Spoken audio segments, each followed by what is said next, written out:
Jest, zadziałało. Na was też?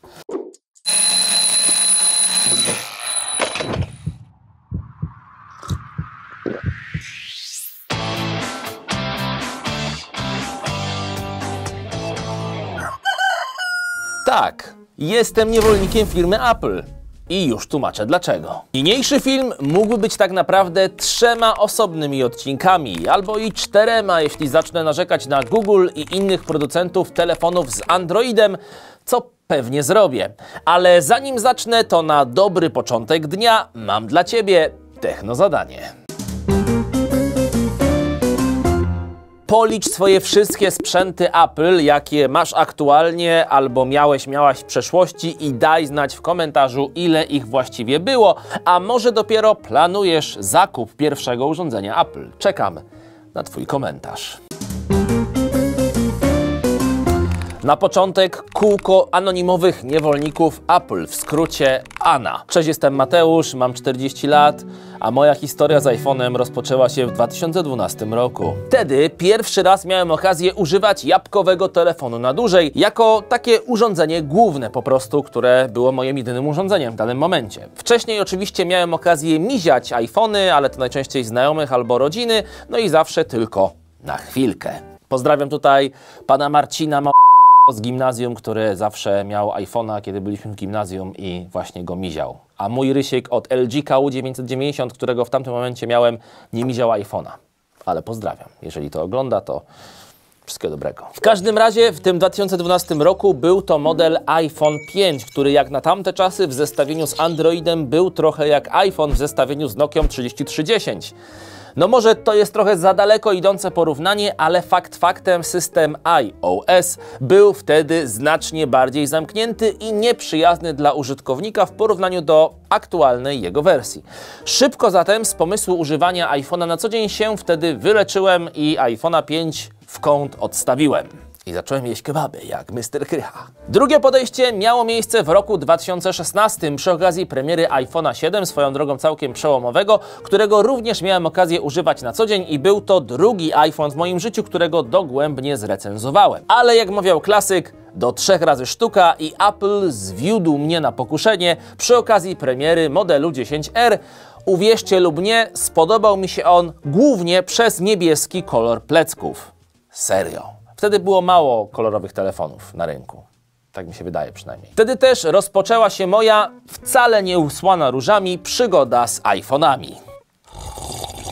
Ten telefon pracował na iOS w wersji 12, która to znacznie różniła się od aktualnie dostępnej wersji. Początkowo jabłkofon strasznie mnie denerwował i irytował i to pod niemal każdym względem. Nawet nagrałem na ten temat osobny film.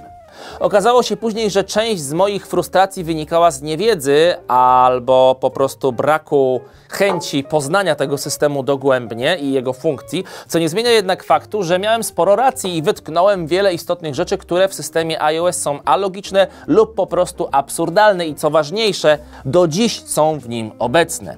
Jak chociażby to, że cały czas gest cofnięcia należy wykonywać tylko i wyłącznie od lewej krawędzi, podczas gdy większość osób jest praworęczna i na Androidzie można to robić zarówno od lewej, jak i od prawej krawędzi. A na iPhone'ie nie. Dlaczego więc zostałem tym niewolnikiem firmy Apple? Dlaczego tak kurczowo trzymam się tych iPhone'ów jako moje główne urządzenie na co dzień?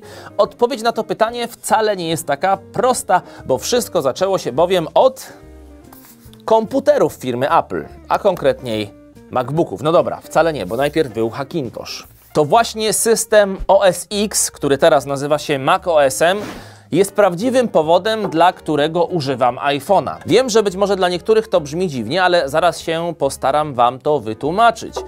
Zresztą mówiłem o tym już niejednokrotnie. Chodzi nie tylko o oprogramowanie do montażu, z którego wszyscy w technostrefie, no prawie wszyscy na co dzień korzystamy, a zatem Final Cut Pro. Sam komputer, jak i system Apple są moim zdaniem bardziej niezawodne i płynniejsze od Windowsa, przynajmniej jeśli chodzi o moje osobiste zastosowania i prywatne odczucia. Ale to nie tak, że Mac nie ma swoich patologii, wręcz przeciwnie, na przykład system wyszukiwania plików, a w szczególności folderów jest tragiczny, jak mawiał klasyk. Szkoda szczępić na ten temat, bo naprawdę to działa źle w macOSie. Ten program miał być jednak o iPhone'ach, a w zasadzie o niewolnictwie iPhone'owym, więc wróćmy do tego. Jak myślicie, czy Apple zawsze oferowało minimalistyczny design, czy może jednak trochę eksperymentowali w przeszłości w zakresie swojego wzornictwa? Odpowiedź w komentarzu i na naszej karcie społeczności. No to teraz uwaga, bo za chwilę niczym Boxdel zdetonuje bombę.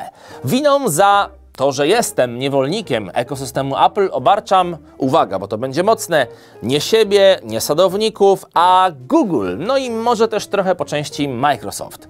Jak to? Dlaczego? Zapytacie i już czuję to wasze oburzenie, no i postaram się wytłumaczyć, a także obronić moje racje.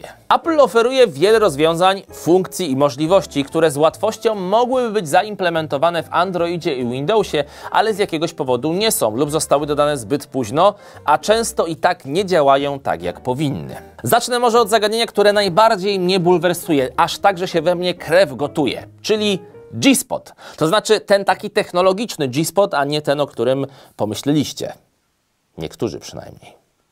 Apple kilka lat temu zaprezentowało na rynku lokalizator Bluetooth AirTag, który nie był absolutnie niczym nowym na rynku, ani najbardziej zaawansowanym urządzeniem tego typu dostępnym w sprzedaży.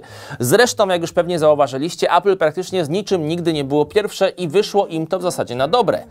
Ale o co chodzi z tym AirTagiem? Ano o to, że Google mogłoby zaprezentować analogiczne i nawet lepsze urządzenie od Apple tego typu, gdyby tylko chcieli. Ale nie chcą, bo są albo zbyt pazerni, zbyt leniwi, albo po prostu nie muszą. Nie muszą robić nic dla dobra i naprzeciw swoim klientom, bo są zbyt dużą firmą. Mają zbyt dużo w garści i zbyt duże zyski, zarówno ze swoich usług, przedsiębiorstw, umów z partnerami, no i na końcu również za sprawą swoich klientów. W tym samym czasie AirTagi działają fenomenalnie, ale analogiczne urządzenia działające w oparciu o sieć telefonów z Androidem byłyby jeszcze lepsze, a jeśli połączyć to z komputerami z Windowsem, no to Apple naprawdę nie miałoby do czego startować. Ale przez to, że Apple nie ma konkurencji dla swojej usługi Find My, no to cóż, łatwo jest zostać niewolnikiem chociażby właśnie tej usługi. No i tutaj mały disclaimer, bo pojawiła się informacja w międzyczasie po napisaniu scenariusza do tego odcinka, że Google planuje wprowadzić swoją aplikację Find My, uruchomić swoją sieć, ale znowu jest to za późno. Ale fajnie, że jakieś światełko w tunelu się pojawia. No i jeśli chodzi o te usługi, które ma Apple, a nie ma żadna konkurencja, szczególnie jeżeli połączymy je wszystkie razem, to można by je wymieniać jeszcze bardzo długo. iMessage, Apple ID, Apple Pay, Apple Wallet, AirDrop, Apple iCloud, pęk kluczy, Apple Family, czy funkcje integracji urządzeń Apple w ramach jednego ekosystemu. To po prostu jest i działa i nawet jeśli ktoś znajdzie analogiczne usługi dla Androida, Windowsa, no to nikt nie przekona mnie, że są one tak pięknie połączone i zintegrowane między sobą, jak w przypadku Apple'a. No dobra, coś jednak istnieje. Czy wiesz, że jest uniwersalny odpowiednik AirDropa, czyli bezprzewodowego systemu przesyłania plików znanego z urządzeń Apple, który, uwaga, działa zarówno na iOS i Androidzie, ale nawet na komputerach i to zarówno z Windowsem, jak i z macOS-em. Mowa tutaj o stronie internetowej Snapdrop.net, która pozwala przesyłać pliki bezprzewodowo pomiędzy urządzeniami podłączonymi do tej samej sieci Wi-Fi, nawet jeżeli to jest hotspot. Drugim zagadnieniem jest brak możliwości stworzenia ekosystemu w przypadku telefonu z Androidem oraz komputera Mac lub możliwość łatwego łączenia się i wymiany informacji czy plików pomiędzy iPhone'ami a innymi telefonami z Androidem.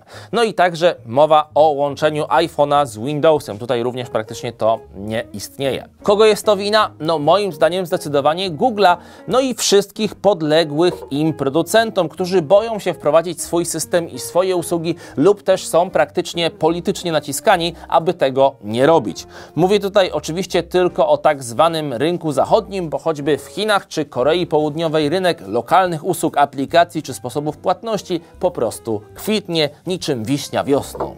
I co jeszcze smutniejsze, im dłużej żadne z tych rozwiązań nie rozpocznie być implementowane, czy to w smartfonach z Androidem, czy w komputerach z Windowsem, tym mniejsze są szanse, że czegoś takiego kiedykolwiek uświadczymy. Firmy takie jak Google, Samsung, LG, Lenovo, Motorola czy Xiaomi mają takie możliwości, ale po prostu z czystego lenistwa czy biznesowej kalkulacji tego nie robią. Nie liczy się bowiem dobro i wygoda klienta, a zysk ponad wszystko. Pytanie, czy nie jest to jednak droga donikąd, Kiedyś po prostu nie będzie już komu sprzedawać tego sprzętu, bo jak tak dalej pójdzie, no to wszyscy wybiorą się do pewnego sadu. Chciałbym, żeby pewnego dnia na rynku pojawiła się firma, która zaoferuje wszystko na srebrnej tacy. Wszystko, czyli całe portfolio urządzeń wraz z własnym ekosystemem, systemem operacyjnym oraz autorskimi usługami, nawet z systemem płatności. Coś, co po prostu byłoby realną alternatywą i konkurencją dla Apple'a. Ale pewnie to się nie stanie. Szkoda. Nie wygląda na to, żeby coś takiego mogło się wydarzyć w najbliższej przyszłości. Sytuacja raczej się nie zmieni. To Apple, które jest ekosystemowym hegemonem, przynajmniej w świecie zachodnim, w końcu pod politycznym naciskiem się ugięło i wprowadziło do swoich telefonów USB-C, którego to brak był ostatnim punktem dla nieprzekonanych wyznawców jabłka, aby przed przejściem na iPhone'a się wstrzymać. Krótko mówiąc, wszyscy, którzy mieli mieć iPhone'a, już go mają albo właśnie na niego zbierają fundusze. Apple, żeby wywalczyć nowych klientów, musi teraz wyrwać ich z rąk androidowej konkurencji, co jest znacznie łatwiejsze niż odwrotna sytuacja, w której to androidowa konkurencja musi wyrywać klientów z rąk Apple'a. Raz przekonanego wyznawcę Apple cofnąć na jasną stronę mocy jest bardzo trudno, często po prostu niemożliwe, właśnie ze względu na to przysłowiowe, a w zasadzie w przenośni mówione niewolnictwo. Wszystkie asy w rękawie są zatem po stronie Tima Cooka i jego podopiecznych. Lepszej sytuacji nie mogli sobie teraz wymarzyć, dlatego też rozpoczęli eksplorowanie nowych pól, nowych urządzeń, takich jak na przykład Apple Vision Pro. A Ty dasz się przekonać, żeby wymienić swojego iPhone'a na telefon z Androidem? Nie? No, mój powód już znasz, ale jestem ciekaw Twojego. Zostaw go w komentarzu pod tym filmem. Na koniec tego odcinka nie mam żadnej ciekawej sentencji przygotowanej, więc po prostu życzę Wam smacznej kawusi. Oddajcie iPhone'a mamusi. Pa, pa.